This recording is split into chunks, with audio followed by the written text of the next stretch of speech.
Good to see you. Hey, Lindsay. Yes, to do this interview with me. And to give back to other assistants that are interested in getting in the business. And you've got a pro here that you're talking to, Leshelle, because she is on it. Anytime I needed something, Leshelle was there. And speaking of which, there's my phone. There's so your hold phone. on 1 second. Let me turn That's perfect. That's perfect. We're not going to edit that out. That's a life. That's a life. Okay, so I just have a few questions for you to ask to help other assistants. How long were you an assistant? I was an assistant for about 2 years. 2 years and 1 month, yeah. Okay, great. How did you get your start? Did you have any experience beforehand, or did you just jump right in? I didn't have any experience. It was really who I knew. The assistant before me, she was leaving, and someone that I worked with was like, so-and-so needs an assistant, and I was like, oh, you know what, I'll do that. And I just happened to work for her husband at the time, so it was kind of like one, big community, and I was introduced to her. The next thing you know, I got that call, move all your stuff, and go into her office. So there I was. That's right. And that's a great tip. It's networking. It's who you know. It's relationships. It's relationships, and just keep those relationships, and don't give up. Like, keep going. And I got my job with the Knowles. I sent a letter in to Matthew. Yep. And I remember my dad like, you're not gonna get that. He's not gonna read your letter. I was like, you watch. And I got it. Right. So you have to just feel, have confidence in yourself and know that you're the best, and you're gonna get that. Just put your mind to it. Did you know other assistants in the biz when you first started, or were you just jump right in there? I literally just jumped into the deep end. I didn't know anyone. I just knew how to put a schedule together just because someone... Well, actually, I knew how to put a schedule together because I worked in Beyonce's office prior to, but I was low on the totem pole. I worked on her schedules, but I had a great lady named Darlene who taught me well. So I knew how to put schedules together once I got the information. But of course, the type of assistant I was and the type of assistant you are, we put together the schedule. So it's a whole different level. Yes. So I learned as I... Again, I just have to say Leshelle was such an amazing assistant. And I call you at 2 a.m. You answered your phone. I appreciated that. Yeah, I was nuts. So you were wonderful. And there's your phone again. So it's great. How did your day start, or like what time was it, or what did it kind of look like? Just like a quick glimpse, and I know it changes. I'm going to say every day was different. Every day was different. It depends if we were on tour. It depends, Yeah.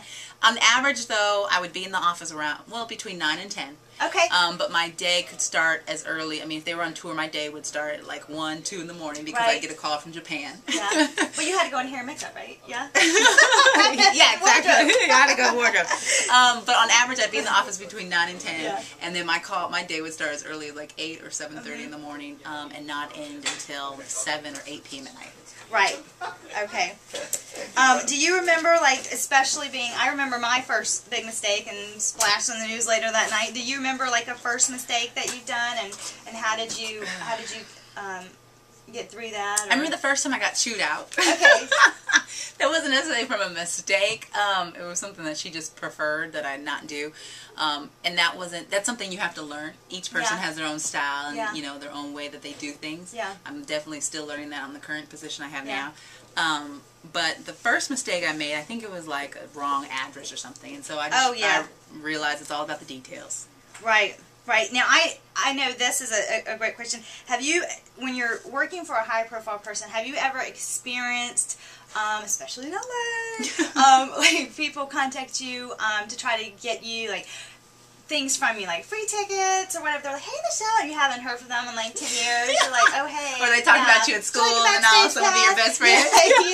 Yeah. So that was really hard for me because I guess just... I don't know if it's raised in the South or whatever, but I'm like, hey, come on in, but then I'm like, wait a minute, Right. So how did you deal with that? Because that is a challenge. It was a real big challenge because I'm normally like a friendly person, very so friendly. I don't mind or anything. But you're nice to be in this business. I know. But the issue was, you have to learn how to weed out the people who really want something and the people who have your best interest and the people who genuinely have something that they can help your boss with or just talk to your boss with. And that's just a learning thing that you learn over a process. I had a stalker one time because I was too friendly. A lady who literally bugged me every day because she felt like she had wrote one song that Beyonce did. And She didn't. She was a little crazy. Unless they bring you like free shoes or something like that, they at least work. But then I even learned, you gotta be careful with the people who bring you favors. One time I had someone bring me something free, and then they got mad because I couldn't deliver, and I was like, we didn't talk about that. So you just have to learn. It's common sense. Common sense. It eventually comes common sense. Well, I don't really have to ask you that, but this question, but for my viewers, Leshelle is completely OCD, just like me, in a fabulous, great way. I love it. Everything is just, she has it just nailed down to the, all T's are crossed. Do you have it? It's and some assistants aren't, but they still get it done. But I prefer like everything being organized. And do you have any other great tips to give other assistants? Like, one thing that you can either write down, or do you put everything in your BlackBerry, or how do you keep everything organized? It's funny. I actually kind of changed my process now. I'm not an assistant now, but I'm a publicist for a TV show. Awesome. And now I write everything down in like a binder and then back it up in my BlackBerry. Okay. Whereas before then, I just wrote everything and put everything in my BlackBerry. Yeah. I changed my process just because you never know when you're going to lose this. Right. I have had that before. I'm like, oh crap. Or the battery dies. You forget the charger. You were somewhere, you forgot your battery, or you got that call. You need to fly to New York. Yeah, and you're like, what flight was that? Okay, I'm gonna have to get clothes in New York. Yeah.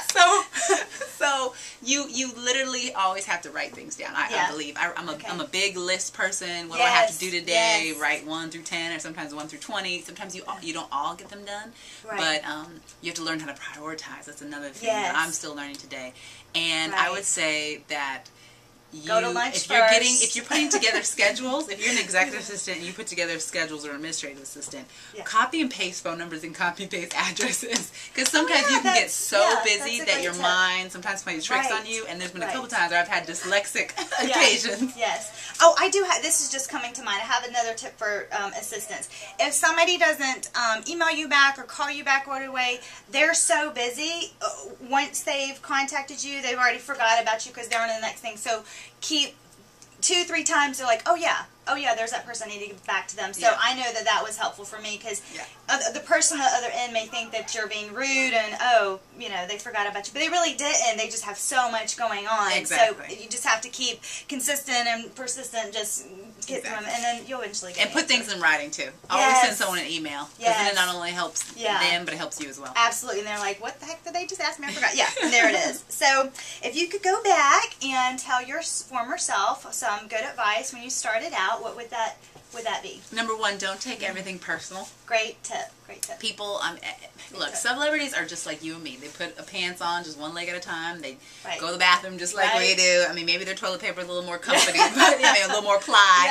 But other than that, or maybe it's on a gold toilet. But other than that, we all are basic humans. But we get to use their gold toilet because we're assisting in their house. So. Exactly. You get to at the end of the day, we're all humans with basic humanistic needs. Right. And so don't take things personally. They have bad days just like we do. They don't feel like getting up and going to work just like we do. Stress. They have a lot of stress. People are talking about them. They, they're in more of a front. They're seen by millions of people, depending on who your celebrity is, across the world. So of course, they want everything to be right. They want everything to work, because maybe in their personal lives things aren't working, or maybe it is. But at the end of the day, you have to learn not to take everything so personal. Right. Speaking of, Leshelle has another call, so we're gonna end on that note. She's been so wonderful. And I'm so proud of you for being a publicist now. It's just great. It's great to see you at this level, and thank you so much for doing this. I appreciate that. Of course. Okay. Anything. Okay. Thank you.